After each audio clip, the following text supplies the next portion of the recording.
पावसाळ्यामध्ये अशी स्थिती मुंबईमध्ये पाहायला मिळते। मात्र यंदा अजून पावसाळा सुरू व्हायचा आहे त्याआधीच अशा पद्धतीची स्थिती पाहायला मिळाली, त्यामुळे मुंबईकरांनी हा संताप व्यक्त केलाय।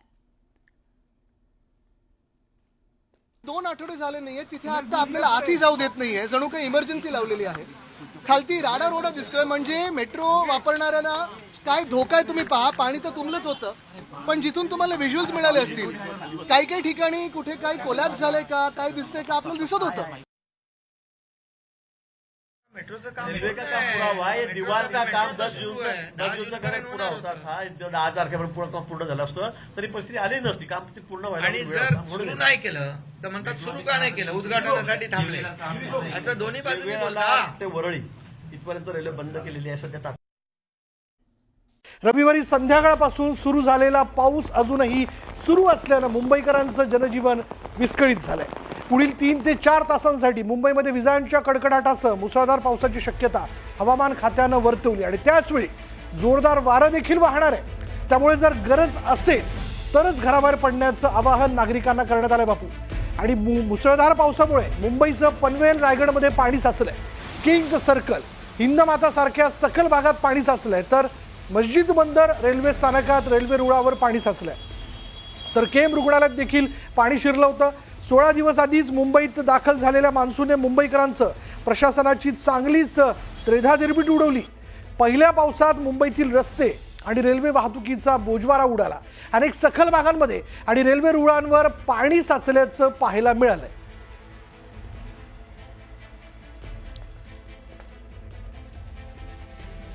अधिक तपशील आपण जाणून घेणार आहोत। आमचे प्रतिनिधी तुषार उपनवर आपल्या बरोबर। चला, मुंबईमध्ये नेमकं काय घडतंय तुषार? तसं हा पाऊस मुंबईकरांना काही नवीन नाहीये, पण मे मध्ये खरा हा पाऊस येणं आणि अशा पद्धतीने आता मुंबईमधली परिस्थिती आपण पाहतोय। आता या क्षणाचा अपडेट काय? नक्कीच विशाल, मुसळधार पाऊस हा मुंबईकरांसाठी नवीन नाही आहे। मात्र जो मान्सून साधारणतः 10 ते 11 जून रोजी मुंबईत दाखल होतो, तो मान्सून 16 दिवसांपूर्वीच मुंबईमध्ये दाखल झाल्यामुळे अनेक मुंबईकरांची भंबेरी उडताना पाहायला मिळते।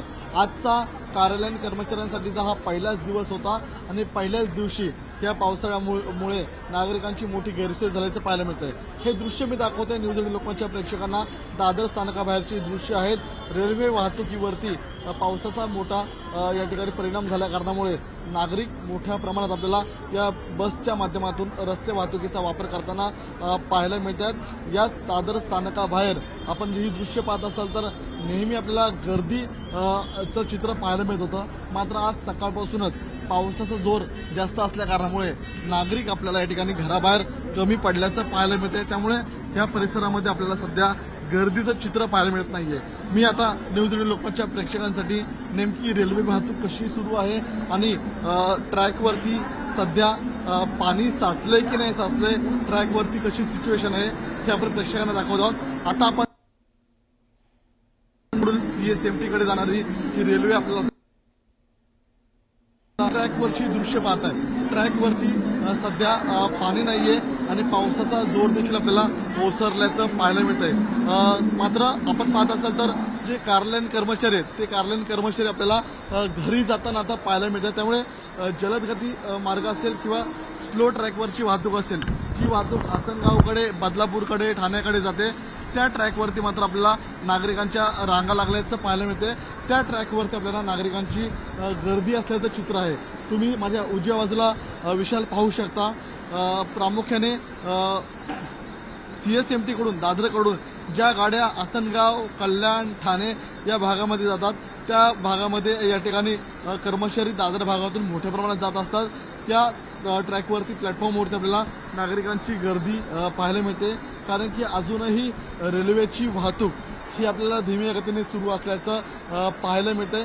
कारण की 4:32 फास्ट आसनगाव रेल्वे होती, मात्र अद्यापही आसनगाव रेल्वे आपल्याला आल्याचं चित्र पाहायला मिळत नाही। साधारणतः 30 मिनिटे उलटून गेलेले आहेत, म्हणजे साधारणतः 30 मिनिटे उशिरा आपल्याला अजूनही मध्य रेल्वेची वाहतूक असल्याचं पाहायला मिळतंय। मात्र तुर्तास आपण चित्र पाहिलं असेल तर दादरकडून CSMT कडे जी जाणारी वाहतूक आहे ती वाहतूक आपल्याला सुरळीतपणे सुरू असल्याचं चित्र पाहायला मिळतंय।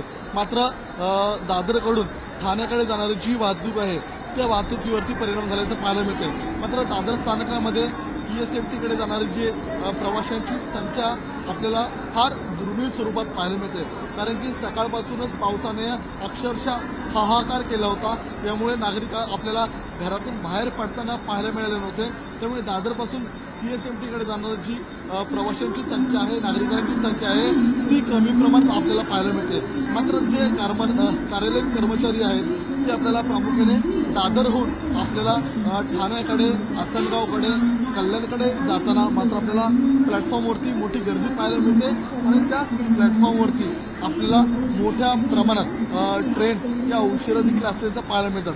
ज्या ट्रेनचं इंडिकेटरमध्ये टायमिंग 4:30 आहेत, त्या ट्रेन 5 वाजलेल्या आहेत. मात्र अद्यापही ट्रेन प्लॅटफॉर्मवर आल्याचं चित्र पाहायला मिळत नाही. त्यामुळे CSMT कडे जाणारी वाहतूक आपल्याला काही प्रमाणात सुरळीत सुरू आहे असं विषय म्हणावं लागेल. मात्र दादरकडून ठाण्याकडे जाणारी जी वाहतूक आहे ती आपल्याला या ठिकाणी काही प्रमाणात धीम्या गतीने सुरू असल्याचं पाहायला मिळतंय. मात्र नागरिकांनी रेल्वे वाहतूक ही ठप्प असताना आपल्याला बस असेल किंवा टॅक्सी असेल त्या माध्यमातून आपल्याला प्रवास करताना पाहायला मिळतात. धन्यवाद तुषार या सगळ्या माहितीबद्दल. म्हणून अगदीच गरज असेल तर घराच्या बाहेर पडा, अन्यथा पडू नका, कारण पावसाचा जोर हा वाढू शकतो. याबद्दलच्या सूचना हवामान खात्याकडनं देण्यात आलेल्या आहेत आणि कदाचित आज काही कार्यालय जे आहेत ती लवकर सोडण्याबद्दलचे निर्देश देखील दिले जाऊ शकतात एकूण परिस्थिती पाहून. पण यात घडलं काय बघा, भूमिगत ॲक्वालाईन जी आहे ती भूमिगत ॲक्वालाईन मेट्रो जी आहे ती पाण्यात बुडालेली आहे. वरळी भुयारी मेट्रो स्थानकात पहिल्याच पावसात पाणी शिरलंय. मेट्रो 3 प्रकल्प पाण्यात गेलाय. आरे ते वरळी मेट्रो सेवा जी ती सुरू आहे. आचार्य यात्रे स्टेशनपर्यंतची मेट्रो सेवा जी आहे ती हे पाणी भरल्यामुळे बंद करण्यात आलेली आहे. मेट्रो स्थानकात पाणी शिरलेलं आहे आणि हा तसा ही मेट्रो सुरू झाल्यानंतरचा मेट्रोचा पहिलाच पावसाळा म्हणता येईल. त्याच्यामुळे एकूण आता या सगळ्या परिस्थितीनंतर पुढे नेमकं काय घडू शकतं किंवा येणाऱ्या कालावधीत कशा पद्धतीने काळजी घेतली पाहिजे याचा संपूर्णतः अंदाज जो आहे तो मेट्रो प्रशासनाला आला असेल. याचबद्दल प्रवाशांनी काय प्रतिक्रिया व्यक्त केल्यात पाहूयात. या वसाहतीमध्ये मागील 4 वर्षापासून पाणी भरते, पण याकडे कोण मेट्रोवाले कोणी लक्ष देत नाहीये. आज जेव्हा मेट्रोत पाणी भरलंय तर सगळे त्यांचे जे प्रतिनिधी आहेत, जे कार्यकर्ते आहेत, ते सगळे खाली येऊन सगळे बघायला आणि आमच्याकडे असं दुर्लक्ष केलं गेलेलं आहे. आम्ही त्यांना सकाळपासून सांगतोय, सकाळपासून आम्ही उभं आहे. आमच्या इथे ढोपर एवढं पाणी भरलेलं आहे. ढोपर एवढं पाणी भरलेलं असताना आमच्या घरातल्या आमच्या आई बहिणी सगळं पाणी काढत असताना हे लोक आमच्याकडे दुर्लक्ष करत आहे आणि त्यांचे प्रॉब्लेम सॉल्व्ह करत आहेत. हे आमच्याकडे दुर्लक्ष का करत आहे? कुठल्याही प्रकारचे ड्रेनेज लाईनच्या या लोकांनी आराखडा न काढता अजूनही तुम्ही बघाल या BMC चाळीत बाजूला टेनेंट लोक राहतात, BMCचे वर्कर राहतात, यांना सुद्धा त्रास होतोय. गेले 2-3 दिवस हा पाऊस नुसता फक्त सुरुवात आहे पावसाची, कशातच काय पाऊस नाही, तरी सुद्धा एवढा आज लोकांच्या घरामध्ये आज ढोबरभर पाणी येते घरामध्ये आणि लोकांना झोप नाही इकडे. यांनी कुठल्याही प्रकारचा इकडे आराखडा नाही काढलेला, कुठल्याही ड्रेनेजचं मेट्रोनी ड्रेनेज बद्दल विचारच केला नाही. हा घाईत केलेला प्रकल्प आहे, सरकारने घाईत केलेला निर्णय पूर्णपणे. आणि पूर्ण महानगरपालिका, पूर्ण नगरसेवक सगळं ठप्प, सगळे गडगंज झाले ते सगळे भ्रष्टाचार करून काही नाही. सगळे याच्यात फक्त या लोकांनी कमावलंय, आमदार, खासदार, नगरसेवकांनी या मेट्रो प्रकल्पामध्ये सगळ्यांनी कमावलंय आणि त्याचा त्रास हा आमच्या स्थानिक रहिवाशांना झालेला आहे. आमच्या घरामध्ये बघा किती पाणी तुंबले, सर्व गटाराचं पाणी आमच्या घरामध्ये आहे, बाथरूमचं संडासचं पाणी घरामध्ये आहे. आमच्या स्थानिकांना काय त्रास होता, आम्ही लहान लहान पोरं आहेत, घरात झोपत नाहीयेत. हे गेली 4-5 वर्ष आम्ही झेलतोय. जेव्हापासून मेट्रो चालू झाली तेव्हापासून आजपर्यंत आम्हाला हा पावसामध्ये त्रास आहेच आहे. मेट्रोचा पाणी भरणार. 2 आठवडे झाले नाहीये तिथे आता आपल्याला आधी जाऊ देत नाहीये. जणू काही इमर्जन्सी लावलेली आहे. खालती राडा रोडा दिसतोय. म्हणजे मेट्रो वापरणाऱ्यांना काय धोका आहे तुम्ही पहा. पाणी तर तुंबलंच होतं, पण जिथून तुम्हाला व्हिज्युअल्स मिळाले असतील काही ठिकाणी कुठे काय कोलॅप्स झालंय का, काय दिसतंय का आपल्याला दिसत होतं. का मेट्रोचं काम रेल्वे का काम पूरा हुआ है. ये दीवार का काम 10 दिवसाकडे पूरा होता था. 10 तारखेपर्यंत पूर्ण झालं असतं तरी परिस्थिती आली नसती. काम ते पूर्ण आणि जर सुरू नाही केलं तर म्हणतात सुरू का नाही केलं, उद्घाटनासाठी थांबले, असं दोन्ही बाजूनी बोलतात. ते वरळी इथपर्यंत रेल्वे बंद केलेली आहे सध्या.